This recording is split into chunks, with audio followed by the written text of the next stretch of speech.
অনলাইনের ভাইরাল একটি রেসিপি হচ্ছে বায়োটিন লাড্ডু, যেটি আপনি যদি ডেইলি একটি খান আপনার ইমিউন সিস্টেম অনেক বেশি ইনক্রিজ হবে। তো আজকে একদম সঠিক পরিমাপ সহ এই বায়োটিন লাড্ডুটি তৈরি করে দেখাবো। ভিডিওটি ভালো লাগলে অবশ্যই একটি লাইক, কমেন্ট এবং শেয়ার করবেন। আর যারা এখনও এই রেসিপিটি তৈরি করে খাননি অবশ্যই তাদেরকে আমি রিকমেন্ড করব অন্তত একবার হলেও এই রেসিপিটি তৈরি করে খাবেন। তো এর জন্য মেইন ইনগ্রিডিয়েন্টস হচ্ছে বিভিন্ন ধরনের বাদামটাই হচ্ছে মেইন ইনগ্রিডিয়েন্টস। তো আমি এখানে 3 রকমের বাদাম ইউজ করছি আর হচ্ছে বীজ ইউজ করেছি। এখন আমি হচ্ছে এখানে খেজুর ইউজ করব। বায়োটিন লাড্ডু আমি কোনো চিনি বা কোনো ধরনের কোনো গুড় ইউজ করব না, আমি খেজুরের মিষ্টি দিয়েই হচ্ছে এই লাড্ডুটি তৈরি করব। আর এটাই হচ্ছে বায়োটিন লাড্ডুর মেইন ইনগ্রিডিয়েন্টস, খেজুর। এখন আমি এখানে এই চীনাবাদামগুলোকে ফার্স্টে ভেজে নিব, কারণ যেহেতু এই বাদামটিতে খোসা ছাড়ানো নেই, আমি খোসা ছাড়িয়েই এই বাদামটি ইউজ করব। তার জন্য ফার্স্টে আমি এই বাদামটি ভেজে নিচ্ছি।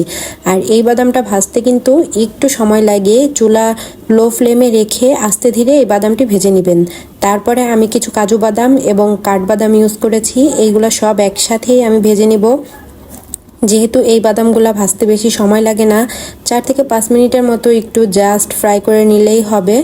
দেন আমি একটি প্যানে দিয়ে দিয়েছি সাদা তিলটা অবশ্যই দেওয়ার চেষ্টা করবেন। আর অ্যাকচুয়ালি আমি যে ইনগ্রিডিয়েন্টসগুলো এখানে ইউজ করছি সবগুলোই আপনারা পরিমাণ মতো দিবেন, নিজেদের পছন্দ মতো দিতে পারেন, কোনো সমস্যা নেই।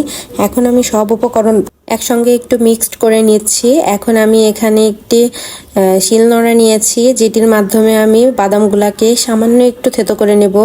একদম গুঁড়া করবেন না, একটু আলাম আলাম দানাদার থাকলে এটি গালের নিচে পড়লে কিন্তু খেতে অনেক বেশি মজা লাগে।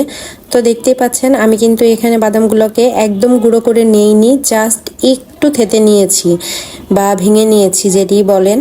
তো এখন আমি সবগুলাকে একসঙ্গে একটু মিক্সড করে নিব যাতে প্রত্যেকটা মিশে যায়। আগে থেকে আমি যে খেজুরগুলার বীজ ছাড়িয়ে রেখেছিলাম, এখন সেই খেজুরগুলা আমি প্যানে দিয়ে দিব। এ পর্যায়ে কিন্তু আমার চুলার জালটি লো ফ্লেমে আছে। আপনারা খেজুরগুলা লো ফ্লেমে দিয়ে 2 থেকে 3 মিনিটের মতো একটু জাল করে নিলেই দেখবেন সব খেজুর এরকম মেল্ট হয়ে যাচ্ছে। যখন খেজুরগুলা মেল্ট হয়ে যাবে তখন আমি এখানে ফার্স্টে হাফ পরিমাণ বাদাম দিয়ে দিচ্ছি একটু মিক্সড করার জন্য। এ পর্যায়ে কিন্তু আপনাদের একটু সময় নিয়ে ধৈর্য ধরে মিক্সড করতে হবে, যেহেতু খেজুর অনেক বেশি আঠালো থাকে, তার জন্য মিক্সড করতে একটু সময় লাগে। বা আপনারা ভাবতে পারেন যে এত বাদামের প্রয়োজন নেই, বাট আপনারা এখানে আপনাদের প্রয়োজন মতোই বাদাম দিতে পারেন, কোনো প্রবলেম নেই। খেজুরের সঙ্গে অনেক বাদাম মিক্সড করা যায়। তারপর হচ্ছে আমি যে বাকি বাদামগুলো ছিল সেই সব বাদামগুলো দিয়ে এভাবে একটু নেড়ে চেড়ে মিক্সড করে নিচ্ছি। এ পর্যায়েও কিন্তু চুলার জালটি লো ফ্লেমে আছে। দেন হচ্ছে যখন আমার সমস্ত বাদামগুলো মিক্সড করা হয়ে যাবে, সাথে সাথে আমি চুলার জালটি বন্ধ করে দিয়েছি এবং হাতে সামান্য পরিমাণ একটু ঘি মেখে নিয়েছি। দেন আপনারা আপনাদের পছন্দ মতো এভাবে লাড্ডুর শেপ দিয়ে নিতে পারেন। আমি 2 প্রকারের শেপ এখানে দিয়েছিলাম। প্রথমে আমি হচ্ছে কিছু গোল গোল করেছিলাম, আর দেন আমি কিছুটা অর্ধেকটা পরিমাণ প্লেটে নিয়ে হাত দিয়ে একটু সমান করে রেখে দেন হচ্ছে আমি একটি ছুরি দিয়ে বরফির মতো করে কেটে নিয়েছিলাম। অ্যাকচুয়ালি শেপ হচ্ছে আপনাদের পছন্দ মতো যেভাবে ইচ্ছা আপনারা ইউজ করতে পারেন। তো ভিডিওটি কেমন লাগলো অবশ্যই জানাবেন, এবং যদি ভালো লেগে থাকে তাহলে একটি লাইক, কমেন্ট এবং শেয়ার করে পাশে থাকবেন। অসংখ্য ধন্যবাদ সবাইকে।